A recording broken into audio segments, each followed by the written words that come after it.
What's up, world? This is your boy E, and we're back at it again with another video. And man, there's nothing worse when you got somebody that you're dating and they don't have their stuff together. I'm just gonna throw it out there. They don't have their stuff together. I could say another word, but I'm not gonna say it. And it's frustrating because here you are, you're expecting, that this thing is gonna go well. You thought this person was at a great place. You thought this person was the right fit. Y'all been spending lots of time together, on the phone together. Your battery's been drained. And then you realize that, man, this is not going to work. Because number one, the person doesn't have a job. Number two, they got all these mental health things that they need counseling and working on. And then number three, like every time I'm with this person, they always asking me for money. Show me the money. Like they always asking me for stuff. And so, nobody wants to be with a person that is still trying to figure all these things out. It's one thing, because no one's going to be perfect. Let's go and put that out there. No one's going to be perfect. We get that. But when you ain't got nothing together, that's a problem. So what I'm going to do today is talk to you guys about how do you know when you're ready to date? Because there's some people out there who frankly think they're ready to date, but they ain't ready to date at all. Let's just keep it real. They ain't ready to date. They should be dating. Matter of fact, all the dating apps that they have, they should be deleting right now. Matter of fact, all they need on their phone right now is the Bible. Let's just be honest. They just need the Bible app. That's the only thing they need. And so what I would say to a person who's wondering, when am I ready to date, is number one, you got to pray about it. You got to pray and ask God about it, talk to him about it, read scripture about it, and make sure that you're hearing from him on when to do that. Because you may think that you're ready to date, you may be right to a certain level and to a certain degree, but he may tell you, nah, like the best thing I want you to do right now is be single.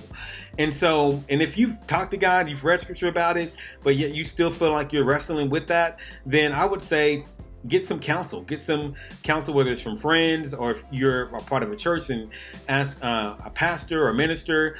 But get some people with you, that can help affirm that in you. And make sure that you have a confirmation from God that you got a green light to go and then date someone.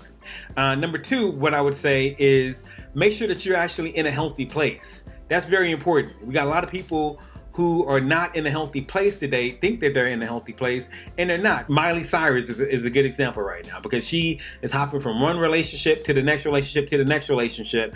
And clearly, there's some things in Miley Cyrus's life that needs to be worked out, in my opinion, in order for some of these things to go better for her. But yet, she's, a lot of people do the same thing. They hop from relationship to relationship, and they really haven't dealt with the root issue and the root baggage for why they can continue to have a lot of unhealthy relationships. And so, man, if you got some past trauma that you've experienced, that's something you need to work out. If you have some past relational baggage that you just need to unpack, maybe you need to sit with a counselor and unpack some of that stuff before hopping into a relationship and expecting this person to put you all back together again like you're Humpty Dumpty. Like, that's not gonna work. And then number three, what I would say is make sure that you have something to offer the person. Don't just be taking from a person in a relationship. And when I say offer, I mean that you know who you are, your giftings. Maybe it's a gift of encouragement. You're good with the finances. You're good at administration. You're good at serving. Like all those different things about yourself, or you've heard other people say about you, and you know who you are, and you know what you can bring to the table in that relationship. So it just won't be a one-way relationship. That you can actually give something to that person that can benefit them, and them not just benefit you. That's very important when considering to be in a relationship. And then another thing I would say is making sure you're able to put up another person's needs above your own.